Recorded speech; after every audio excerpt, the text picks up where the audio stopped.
masjid, ada masjid perumahan, ada masjid perkampungan, ada masjid negara, ada masjid rest area.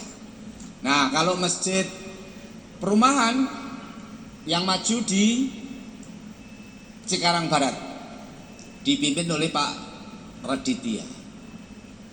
Namanya bukan masjid, masih musola. Musola Nurul Islam. Saya sama Mas Lutfi datang ke sana, jamaahnya itu 1000-an. Maghrib, isya, subuh. Tekniknya pripun? Habis beli buku saya, pulang semangat.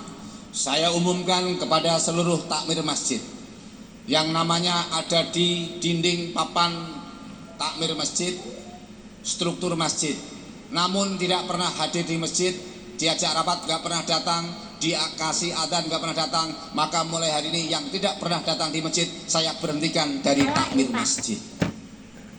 Nah, ada yang berani begitu? Jadi rapat namanya ada di dinding masjid tapi nggak pernah hadir di masjid, maka sama Pak Raditya diberhentikan dari takmir masjid. Agak keras juga ini orangnya. Yang kedua, saya umumkan kepada anak-anak SD, anak-anak SMP, anak-anak SMA, bila rajin ke masjid maka dapat uang saku. Saya datang ke sana tanggal 24, anak-anaknya itu jumlahnya hampir 220 anak. Dari maghrib sampai isya nggak pulang, tinggal di musola. Dan langkah berikutnya adalah bagi anak-anak yang bisa mengajak kedua orang tuanya ke masjid, maka mendapat tambahan uang saku dan saya ajak jalan-jalan ke kebun raya. Akhirnya anaknya pada nangis semua. Bagaimana orang tuanya diajak ke masjid. Dan saat ini jumlah anaknya 220 tambah bapaknya tambah ibunya, berarti kurang lebih di atas 500 ke musola semua.